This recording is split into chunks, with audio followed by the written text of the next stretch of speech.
Olá, meu irmão e minha irmã, eu sou o Padre Marcelo da Diocese de Taubaté. Hoje é dia 10 de outubro de 2022.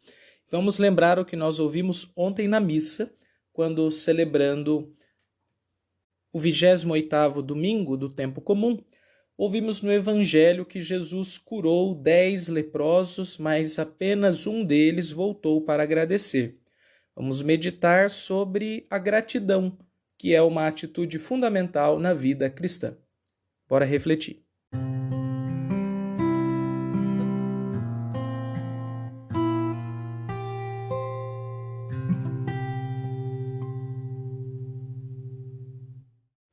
Vamos seguir o seguinte percurso de reflexão. Primeiramente, vamos entender como a graça de Deus age a partir da revelação cristã, do que Jesus nos ensinou. No segundo momento, vamos entrar no texto bíblico do Evangelho. E, por fim, gostaria de dar duas orientações para que a gente cresça na gratidão. Então, o nosso percurso vai da graça até a gratidão. Primeiro ponto, o que é a graça de Deus? Por graça, nós chamamos duas grandes coisas. Graça com G maiúsculo e no singular, a graça, é o Espírito Santo ou o agir de Deus. E as graças, no plural, com G minúsculo, são as diversas bênçãos e favores que Deus nos dá. Quando a gente vai refletir sobre esse tema da graça, a gente tem que primeiramente trabalhar a noção de graça como Espírito Santo. Então, Deus é dom de si mesmo, Deus gosta de cuidar do ser humano, Deus vem na nossa direção, Deus nos ajuda de diversos modos. Então há essa, vamos chamar assim, de premissa. E duas grandes coisas devem ser consideradas a respeito da graça. A primeira coisa é que a graça de Deus, ela antecede o próprio ser humano e até o agir da igreja. A graça, ela acontece em qualquer lugar, com qualquer pessoa, justamente porque ela é graça, ela é dom. Ou seja, ela não é cobrada, ela não é resultado de um mérito.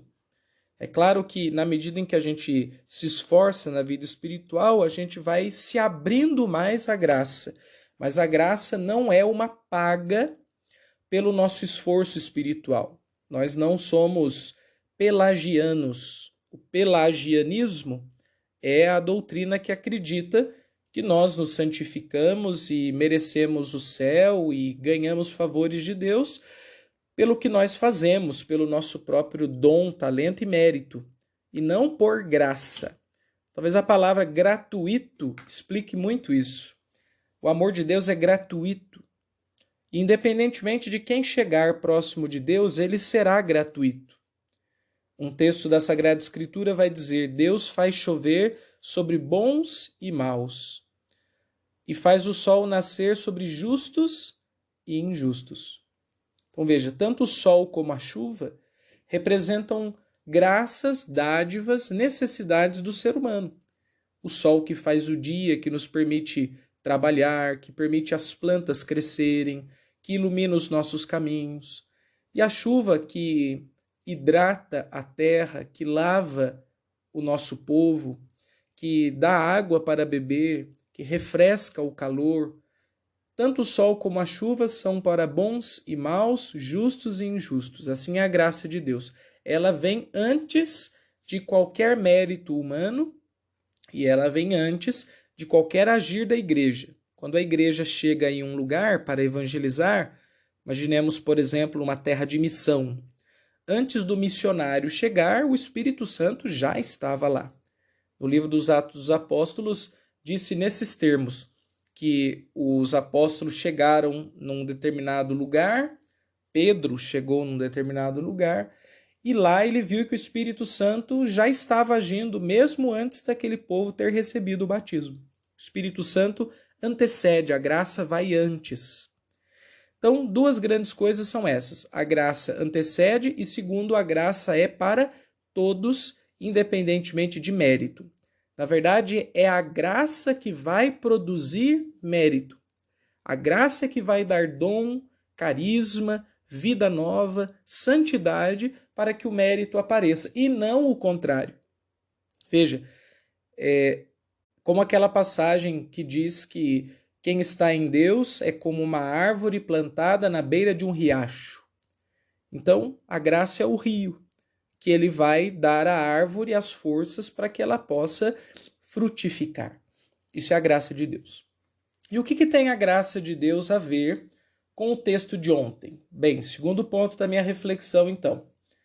Foram 10 leprosos que clamaram a cura de Jesus, e os 10 foram curados, inclusive curados no caminho, porque Jesus falou para eles assim: ide até o sacerdote, e no caminho, enquanto eles estavam indo até o sacerdote, um deles percebeu que estava curado. Dá para a gente pensar então, será que os outros 9 não perceberam que estavam curados? Será que estavam ainda cegos? Ou perceberam e, uma vez curados, esqueceram-se de Jesus e seguiram sua vida? Porque só um voltou para dar graças. Veja que interessante. Aparece um outro sentido agora. Dar graças, ou ter gratidão, ou agradecer, é o resultado de quem percebe a graça. Ora, Deus está o tempo todo nos circundando com diversos tipos de graças. Pessoas, lugares, palavras, mediações, instrumentos, livros, ideias, sentimentos, os sacramentos, a igreja, que é um grande sinal de Deus no mundo. Ela é o sacramento universal da salvação. Então a graça está aí. Mas, olhando para o texto, só um dos leprosos reconheceu o agir da graça e por isso tinha um coração cheio de gratidão. Do mesmo modo, a gente pode pensar, gente, nós somos mais gratos quanto mais percebemos a graça. E a graça já está aí. A gente não precisa esperar, é preciso fazer um esforço para vê-la, não para conquistá-la. Já temos graças à nossa disposição. Agora, cada um precisa descobrir que graça está agindo na sua vida, ou que favores, que bênçãos Deus está dando para você naquele momento. E reconhecer que, independentemente do momento e do tipo de bênção que Deus está dando, a graça, isto é, o Espírito Santo, está agindo. É preciso reconhecê-lo. Mas como ver Deus? Como perceber o seu agir? Como voltar e dar graças e ter um coração cheio de gratidão? Inclusive, no final da missa, depois da comunhão, uma das últimas coisas que a gente faz antes de terminar a celebração é a chamada ação de graças. A palavra Eucaristia, que dá o nome para o corpo de Cristo, o sangue de Cristo, vem do grego e significa ação de graças. Celebrar a Eucaristia é dar graças a Deus. Por isso, no final da missa, para isso ficar bem claro, depois que a gente recebe a comunhão, a Eucaristia, a gente faz a ação de graças. Louvamos, agradecemos, pedimos, bendizemos, mas é preciso sempre agradecer. O Catecismo da Igreja Católica nos ensina que antes de pedir, é preciso agradecer a Deus pelos dons que já foram concedidos. Então, como que a gente pode se tornar mais grato? Vendo mais a graça. E como que a gente pode ver mais a graça? Aqui eu dou 2 orientações. O primeiro caminho é o caminho da contemplação. E o segundo caminho é o chamado exame espiritual de vida. Mas antes de falar, só uma ressalva. Algumas pessoas, por natureza, por temperamento, por estilo, por história, elas são mais sensíveis a perceber o agir de Deus. Elas são mais intuitivas, ou tem uma palavra que a gente usa às vezes até abusa da palavra. São pessoas sensitivas. Sensitivo aqui, que eu estou falando, não é nenhuma questão sobrenatural. Eu digo assim, são pessoas que têm um corpo e uma alma muito despertados para a vida e por isso sentem a vida nesse sentido sensitivo. Agora, a grande maioria de nós, me parece, assim, da experiência de padre, observando um pouco a realidade, não tem uma sensibilidade super aguçada por natureza, mas a gente vai treinando isso. Infelizmente, a gente nem sempre tem lugares para treinar. A igreja deve ser um lugar para sensibilizar, para a gente aprender a sentir e perceber. Então, como que a gente pode aí fazer essa sensibilização dos olhos e ver a graça? Contemplação e exame espiritual de vida. O que é contemplar?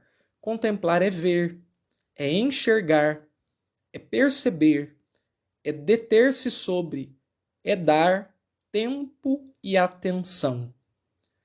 Então, um exemplo bem concreto de contemplação. Você vai numa missa de quinta-feira, que a gente chama de missa do Santíssimo, que é aquela que tem a adoração ao Santíssimo Sacramento, e você de joelhos fica ali olhando para Jesus no ostensório e rezando, mas sobretudo com seus olhos voltados para Ele. O que é isso? Isso é contemplação. Você está gastando os seus olhos e o seu tempo dando atenção para Jesus. Contemplação. Quando nós vamos na Basílica de Aparecida, é interessante que tem aquela rampa que passa perto da imagem de Nossa Senhora. O que as pessoas vão fazer ali? Vão contemplar a imagem. Elas ficam ali olhando Nossa Senhora, daí fazem suas preces, as suas gratidões. Tem até aquela música que diz, né? Acho que é Romaria o nome da música, que fala assim: como eu não sei rezar, só queria mostrar meu olhar, meu olhar, meu olhar. Então, o olhar é uma forma de rezar. Isso a gente chama de contemplação. Só que tem outras formas também. Você pode contemplar com os ouvidos, escutando os sons da natureza ou uma música. E você pode até contemplar com uma imagem, uma pintura ou uma escultura que tenha retrate um santo ou a face de Jesus ou uma cena bíblica. Quanto mais você gasta e investe atenção ali, mais você vai sendo engolido por aquela coisa que você contempla e você, em certa medida, se une a ela, você se funde. O contemplador se funde com aquilo que contempla e se torna um só. E esse exercício, ele abre os olhos, porque ele desacelera, ele faz cair as escamas que nos cegam e nos faz perceber mais o agir de Deus. A atenção na contemplação ajuda a formar a gratidão, que a gente passa a ver a graça. E o exame espiritual de vida consiste em, ao final do dia, ou da semana, ou do mês, mas eu recomendo sempre ao final do dia, você repassar o seu dia e pensar assim: como é que foi o meu dia? O que eu fiz? O que aconteceu? Eu sofri, eu fui feliz, eu tive vitórias, eu tive fracassos. E depois perceber o que você sentiu. Nossa, eu me senti mal tal horário, me senti bem tal horário. E na fé, eu senti presença de Deus, eu não percebi a presença de Deus. E você vai avaliando o conjunto do dia. Porque às vezes na hora que você está passando uma situação, você não consegue enxergar ela direito. Mas depois que passou o dia, você vê o conjunto, você enxerga melhor. E daí você percebe onde Deus possivelmente está agindo com graça na sua vida. Costumo dizer que Deus é como se fosse uma criança que brinca de esconde-esconde dentro de casa. Ele sempre deixa os pés para fora da cortina. Sabe criança que se esconde atrás da cortina? Então, Deus sempre deixa sinal. Deus sempre deixa um pé para fora.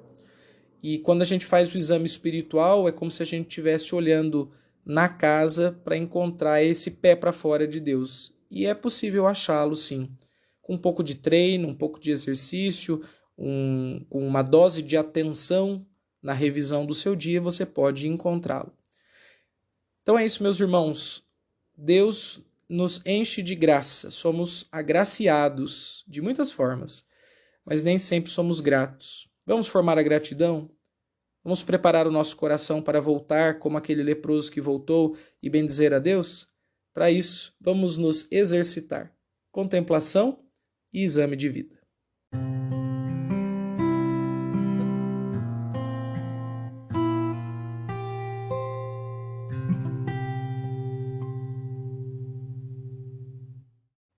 Nós estamos começando mais uma semana e eu queria propor o seguinte exercício espiritual. Escolha uma dessas duas tarefas aí que eu expliquei, ou contemplação ou exame espiritual de vida, e procure praticar todos os dias. Escolha um horário bom de oração e o mais importante é que você pratique com o máximo de atenção que você puder. Digamos assim que a chave do dar certo desses exercícios é o seu esforço de atenção. Simone Weil, uma autora francesa, dizia que a atenção é capaz de destruir o mal que existe em nós. Veja que forte, hein? Então, a atenção é capaz de destruir a nossa cegueira espiritual e nos fazer ver a graça. A gente precisa ser mais cheio de gratidão. A gente é muito azedo, desanimado, para baixo. E, é claro, isso tem razões para isso, né? Não é à toa. Mas a gente pode fazer diferente. Vamos abrir os olhos, porque quem vê a graça é cheio de gratidão. Deus abençoe, uma excelente semana e até a próxima com mais um Ontem na Missa. Até logo, pessoal!